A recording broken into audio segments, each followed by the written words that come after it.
I'm Dr. Aanchal. I work as a pain physician at Venkateshwar Hospital. हम लोग ये video बना रहे हैं to answer all those questions जो आप लोगों ने कमेंट सेक्शन में पूछे हैं. तो ये बेसिक क्वेश्चन आंसर सेशन करने का पर्पस ये है कि जो क्वेश्चंस आपके आए हैं हम उसका आंसर एक वीडियो में दें ताकि बहुत सारे लोग जिनके सेम क्वेश्चंस होंगे उनसे बेनिफिट हो पाए. तो एक एक करके मैं आपके क्वेश्चंस लूँगी. तो सबसे पहले सविता सावंत जी हैं, उन्होंने पूछा है दिल्ली में आपका एड्रेस कहाँ है. और भी बहुत सारे लोग हैं, मिश्रा शुभम, धनराज देवकोटा, इन्होंने यही पूछा है कि आपका क्लिनिक कहाँ है. तो अभी के लिए मैं वेंकटेश्वर हॉस्पिटल में ही बैठती हूँ. मेरा टाइम सुबह 10 o'clock से दोपहर को 2:30 तक है. ये वेंकटेश्वर हॉस्पिटल द्वारका में है, नई दिल्ली में, सेक्टर 18 में. तो अभी फ़िलहाल के लिए यही मेरा क्लिनिक है और हमारी कहीं पर भी, मेरी कहीं पर भी क्लिनिक या ब्रांचेस नहीं है. बिकॉज़ और भी लोगों ने यही पूछा है. नीलम मीना हैं, मुंबई में आप कहीं आती हैं, is it available in Mumbai. Nagpur में ऐसा कोई ट्रीटमेंट है. मैम आप अमृतसर में भी देखते हैं क्या, धर्म मिश्र जी ने पूछा है. तो अभी के लिए अगर आपको अपना पर्सनली इवैल्यूएट कराना है तो आपको वेंकटेश्वर हॉस्पिटल जो कि सेक्टर 18 द्वारका में है वहीं आना पड़ेगा. बिकॉज़ मैं वहीं पर ही अभी अपने पेशेंट्स देखती हूँ. फिर एक और पेशेंट है जिनका आईडी यूज़र कुछ से है. उन्होंने अपना मेरा फ़ोन नंबर मांगा है. वैसे फ़ोन नंबर मैं हर अपने वीडियो के एंड में, मेरी किसी भी वीडियो के आप एंड में जाएंगे तो उसमें वीडियो है. फिर भी मैं अपना व्हाट्सएप नंबर इस वीडियो के माध्यम से भी देना चाहूँगी, 8920863490. तो आप इस पर फ़ोन कर सकते हैं या फिर मुझे व्हाट्सएप कर सकते हैं. अगर मैं फ़ोन नहीं ले पा रही हूँ तो आप अपना कुछ भी क्वेरी है इस नंबर पे व्हाट्सएप करके भेज सकते हैं. फिर नेक्स्ट क्वेश्चन पूछा गया है कि कोई भगीरथ प्रजापति जी ने पूछा है कि जो सर्वाइकोजेनिक हेडेक का जो मेरा वीडियो है, जो गर्दन से सर में दर्द आता है, उसमें उस इंजेक्शन के चार्जेस क्या हैं. तो एक्चुअली बहुत सारे और वीडियोस में भी ये क्वेश्चन पूछा जाता है कि इंजेक्शन के चार्जेस क्या हैं. तो ये जो चार्जेस का क्वेश्चन है, इसका हम लोग रेंज या फिर एक फ़िक्स रेट बता नहीं सकते. बिकॉज़ आजकल बहुत सारे हेल्थ इंश्योरेंसेस होते हैं और उनके बेस पर जो चार्जेस हैं वो डिसाइड होते हैं. या फिर आपका कोई गवर्नमेंट पैनल है तो उसके बेस पे वो चार्जेस डिसाइड होते हैं. और फिर दूसरी चीज़ है कि जब अगर आपका इनमें से कुछ भी नहीं है तो आपकी प्राइमरी प्रॉब्लम क्या है. बिना मरीज़ को देखे ये चीज़ कहना बहुत मुश्किल है कि आपको एक सिटिंग में आपका इलाज होगा या 2 सिटिंग में इलाज होगा.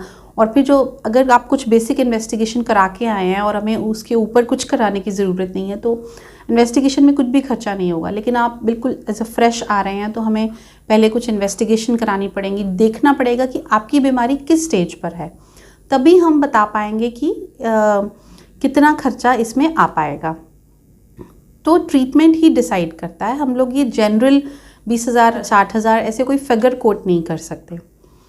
फिर दूसरा क्वेश्चन है श्री प्रकाश जी का कि सेम पेन मुझे भी राइट साइड से हो रहा है 20 साल से. मैं कुछ दवाइयाँ ले रही हूँ लेकिन उससे कुछ थोड़ा ही रिलीफ है.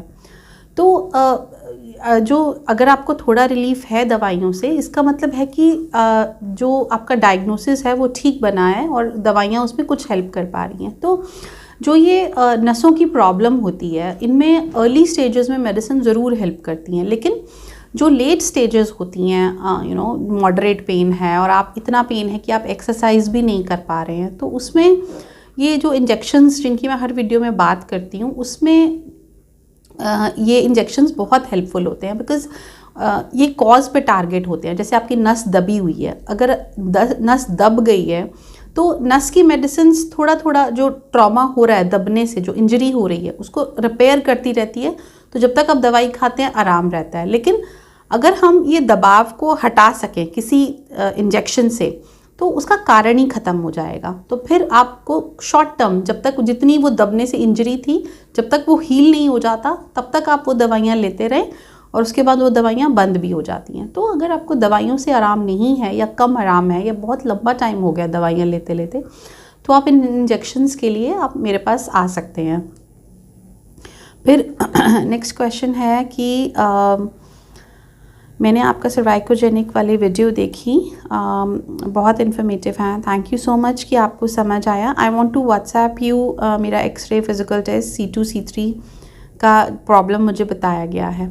तो जैसे कि इसमें मैसेज करके देखा C2 C3 का प्रॉब्लम बताया गया है इनको, तो आप मुझे अपने एक्सरे और MRI व्हाट्सएप कीजिए। तो अगर लेकिन फिर भी उस एक्सरे और MRI के बेस पर मैं आपको एग्जैक्ट ट्रीटमेंट नहीं बता पाऊँगी, बिकॉज इलाज उस MRI को नहीं होना, इलाज पेशेंट का होना है।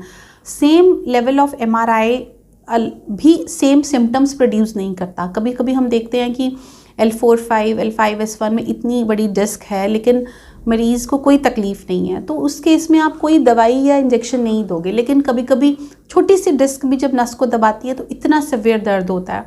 तो हर किसी का प्रेजेंटेशन, सहने का है, डील करने का तरीका है दर्द के साथ। कोई लोग थोड़ी फिजियोथेरेपी करा लेते हैं, कुछ कई बार थोड़ा बहुत लोग एक्सरसाइज करते हैं तो उनकी मसल्स इतनी वीक नहीं होती कि थोड़ी सी डिस्क उनको पेन दे दे। तो हर किसी में जो MRI फाइंडिंग है वो कोरिलेट नहीं करती कि जो मरीज़ के सिम्टम्स होते हैं। तो इसलिए हम सिर्फ MRI और एक्सरे देखकर ये डिसाइड नहीं कर सकते कि आपको ट्रीटमेंट क्या दिया जाएगा। तो इसके लिए फ़िज़िकली आकर डॉक्टर से मिलना, उससे अपनी जांच कराना, एग्ज़ामिन कराना, ये बहुत ज़रूरी होता है। तो उससे हम अगला क्वेश्चन लेंगे। दीपांशु, 1 जनवरी 2022 को मोटरसाइकिल से जा रहा था और मेरा एक्सीडेंट हो गया, जिसकी वजह से हड्डियों, गर्दन की हड्डियों, पीछे की हड्डियों में बहुत दर्द रहने लगा है और आजकल की आवाज़ भी आती है, कट कट की आवाज़ भी आती है और न्यूरोलॉजिस्ट और ENT को दिखाया मगर आराम नहीं मिला। क्या ये ऑक्सीपिटल न्यूराल्जिया है? तो बिल्कुल हो सकता है। ऑक्सीपिटल न्यूराल्जिया से ज़्यादा मुझे जो आपके जो जॉइंट्स होते हैं, जो हमने फसेट जॉइंट्स होते हैं जो स्पाइन के साइड में, उनमें डीजेनरेशन होती है। इस चीज़ को जब आप सीधा कहीं जा रहे हैं तो अगर आपका एक्सीडेंट हुआ किसी चीज़ से, तो गर्दन यूजुअली पीछे झटका खा जाती है, बिकॉज आपकी बाकी बॉडी जो लगी हुई है उसमें जब अचानक से आप रुकते हैं तो गर्दन में झटका लगता है और इस झटके की वजह से जो जॉइंट्स हैं उनमें सूजन आ जाती है। तो उसके बाद कुछ दवाइयाँ खा के वो सूजन कम तो हो जाती है, लेकिन किसी किसी पेशेंट्स में वो सूजन परसिस्टेंटली रह जाती है। इसलिए वो दर्द हमेशा ऊपर, स्पेशली जब सीज़न चेंज होता है तो आपको ये दर्द परेशान करता है। तो इसका दवाइयों से ट्रीटमेंट करना मुश्किल होता है, इसके लिए कुछ इंजेक्शंस हैं जो हेल्प करते हैं। फिर नेक्स्ट क्वेश्चन है, ये भी कुछ यूज़र नेम से है। इन्होंने बोला है ट्राइजेमिनल न्यूराल्जिया से कि मेरे चीक में पेन होता है, 2019 से हो रहा है। MRI करवाया, उसमें सब नॉर्मल है, तो लेकिन बहुत टाइम से चीक में प्रॉब्लम है और खिंचा खिंचा सा रहता है। तो ये क्या ट्राइजेमिनल न्यूराल्जिया है? ये ट्राइजेमिनल न्यूराल्जिया हो सकता है, लेकिन इसके लिए जैसे कि मैंने बताया हमेशा मरीज़ से मिलकर उसको जांचना बहुत ज़रूरी होता है। यूजुअली ट्राइजेमिनल न्यूराल्जिया के केसेस में हमें ऐसे करंट जैसा पेन लगता है या हर समय खिंचाव महसूस होता है और ये पेन एग्रेवेट होता है वो चबाने से, कोई ठंडी हवा लगने से, मुँह धोने से, ब्रश करने से, इन चीज़ों से पेन एग्रेवेट होता है। तो फर्स्टली मेडिसिन से ये कंट्रोल हो जाता है, लेकिन अगर नहीं होता है तो हम एक प्रोसीजर करते हैं जिसे RFA कहते हैं, रेडियो फ्रिक्वेंसी एब्लेशन। उससे ये दर्द पूरी तरह कंट्रोल में लाना मुश्किल है। MRI हेड में यूजुअली ट्राइजेमिनल न्यूराल्जिया में 60 to 70% केसेस में MRI हेड नॉर्मली रहता है। किसी किसी में हमें वो नस को जो जिस नस की वजह से आपको दर्द हो रहा है उसमें एक आर्टरी मिलती है जो उसको दबा रही होती है, लेकिन वो हर केस में नहीं मिलती। तो अगर आपका MRI नॉर्मल भी है तो भी ट्राइजेमिनल न्यूराल्जिया डायग्नोसिस हो सकता है। फिर क्वेश्चन है बीजू फौजी साहब, ma'am I have pain in both my knees और कट की साउंड आती है और कैसे रिलीफ होगा? तो नी के लिए मैं हमेशा 2 प्रोसीजर्स डिस्कस करती हूँ जो बिना ऑपरेशन के आपके दर्द को ठीक किया जा सकता है। अर्ली स्टेजेस में नी का PRP थेरेपी होता है, प्लेटलेट रिच प्लाज्मा, जिससे कि जो आर्टिकुलर कार्टिलेज, जो ग्रीस बनाने वाला कार्टिलेज है, उसका जो डैमेज है उसको रिपेयर करने में हेल्प मिलती है। लेट स्टेजेस में जो जिनका ऑपरेशन हो नहीं सकता या फिर ऑपरेशन आप कराना नहीं चाहते या फिर आप कुछ टाइम का गैप लेना चाहते हैं कि अभी हमें सर्जरी नहीं करानी, नी की स्ट्रेंथनिंग करनी है, तो उसके लिए रेडियो फ्रीक्वेंसी एब्लेशन प्रोसीजर होता है और उसका पूरा वीडियो डेमोन्स्ट्रेशन मैंने अपने एक वीडियो में डाला है जो आप देख सकते हैं। मैम फिर एक और क्वेश्चन है कंबोज साहब, मैम पीआरपी का चार्ज क्या है? तो पीआरपी का चार्ज भी बताना मुश्किल होता है कि क्योंकि जो नी है उसमें पीआरपी के चार्जेस डिपेंड करते हैं कि आपको कितनी सिटिंग्स की ज़रूरत है। यूजुअली 3 सिटिंग्स की ज़रूरत है, लेकिन बॉडी में कहीं और पीआरपी अगर होना है तो उसमें सिंगल सिटिंग की ज़रूरत होती है। और कोई डैमेज जैसे टेंडन है उसमें कई बार 2 सिटिंग्स की ज़रूरत होती है। और अगर स्पाइन में पीआरपी लगना है तो उसकी सिंगल सिटिंग की ज़रूरत होती है। और जो हमारा वॉल्यूम है, कभी हमें 2 ml चाहिए होता है, कभी हमें 6 ml चाहिए होता है, तो उसके हिसाब से हमारी किट्स भी यूज़ होती हैं। तो इस क्वेश्चन का आंसर कि पीआरपी का चार्ज क्या है, ये पेशेंट वाइज ही हम डिसाइड कर सकते हैं। इसका भी कोई सिंगल रेट हम लोग कोट नहीं कर सकते। फिर नेक्स्ट पेशेंट है, नेक्स्ट क्वेश्चन ने पूछा है कि मैडम आपका स्लिप डिस्क का वीडियो देखा और मैं रीढ़ की हड्डी का मरीज़ हूँ, बहुत इलाज कराया लेकिन आराम नहीं है, कोई सुझाव बताएं। तो पूरी वीडियो में एक्चुअली यही मैंने बताया है कि बिना सर्जरी के डिस्क की जो प्रॉब्लम है वो ठीक की जा सकती है, लेकिन इसके लिए हमें ज़रूरी है हम देखें कि आपका एमआरआई में डैमेज कितना हो चुका है। आपका 2014 का आपने बोला है, तो अगर इसके बाद अगर हम आज ट्रीटमेंट करने का सोचते हैं तो हमें एक फ्रेश एमआरआई चाहिए होगा। प्लस हमें आपको एग्जामिन करना पड़ेगा कि जो बैक की मसल्स हैं उसमें कितनी स्ट्रेंथ है। बैक की मसल्स कई बार इतनी वीक होती हैं कि प्रोसीजर करने का बेनिफिट उतना होता नहीं है, तो हमें कई बार कुछ एक्सरसाइजेस स्टार्ट करानी पड़ती हैं। उसके बाद हम 2 स्टेजेस में ये प्रोसीजर करते हैं। ना मुश्किल है, लेकिन इलाज इसका बिल्कुल पॉसिबल है अगर आप वेंकटेश्वर हॉस्पिटल आके इसका इलाज करा सकें। फिर नेक्स्ट पेशेंट सियाटिका के वीडियो में किसी ने पूछा, I am suffering from numbness due to nerve compression at L4-5S1।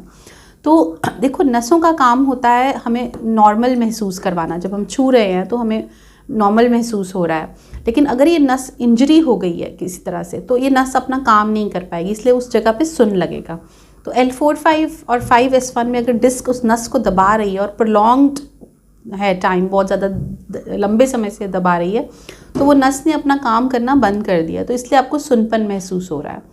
तो अगर सुनपन के साथ पेन, सुनपन का इलाज हम कुछ दवाइयों से कर सकते हैं, लेकिन उसके साथ अगर दर्द भी है तो हम उस दर्द का इलाज इंजेक्शन से कर सकते हैं। फिर इन्होंने पूछा है सावी मलिक ने, can you please tell the name of the injection.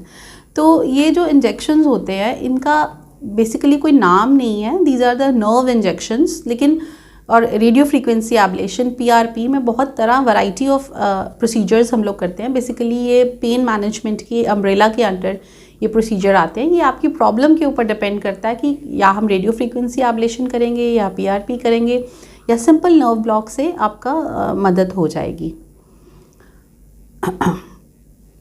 तो ये अभी तक के बहुत सारे क्वेश्चंस थे जो आई होप मैंने आंसर किए होंगे, उस अनुसार की सबको समझ आ जाए। तो इसके अलावा भी आपके कोई क्वेश्चंस हैं तो आप प्लीज़ कमेंट सेक्शन में जाके मुझसे पूछिए। जो नंबर मैंने दिया है उस पर आप अपनी प्रॉब्लम व्हाट्सएप कर सकते हैं या अपॉइंटमेंट के लिए इसी नंबर पे आप कॉल कर सकते हैं। Thank you.